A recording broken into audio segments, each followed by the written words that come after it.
রাত বাজে ৩টা, আর খুব আরামে একটু ঘুমাচ্ছিলাম। হুট করে দেখি মা আসলো।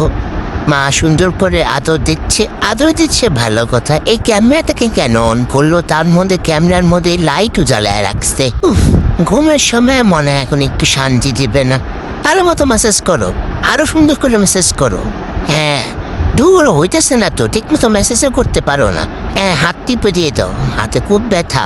লাফালাফি করে অনেক ব্যথা পেয়েছি আজকে। হ্যাঁ, আর কি সুন্দর করে দাও, এই হাতেও দাও। হ্যাঁ হ্যাঁ, সুন্দর করে দাও। এভাবে আস্তে আস্তে দাও, ব্যথা পাই। পুরো পারেও না, কিচ্ছু পারে না, মেসেজও করতে পারে না। একবার এই জায়গা দেয়, আরেকবার ওই জায়গা দেয়, কেমন করে। এত কাজ করেছি সারাদিন, উফ। এখন তো শুধু আরামে রেখেছো, মুখটাকেই ডেকে রেখেছে। তোরও দিব নাকি কামড়? হ্যাঁ হ্যাঁ, এই তো কামড় দিয়ে দিলাম, কিন্তু অতিরিক্ত করে আমার সাথে। সুন্দর মতো মেসেজ করতে বলেছি, ক্যামেরা অন করে ভিডিও করতেছে। এটা কি কোনো কথা? রাতের বেলা একটু ঘুমাবো না? হ্যাঁ, আরো একটা চাকরানি রাখতে হবে, এই চাকরানি দিয়ে তো আমার কাজই হচ্ছে না।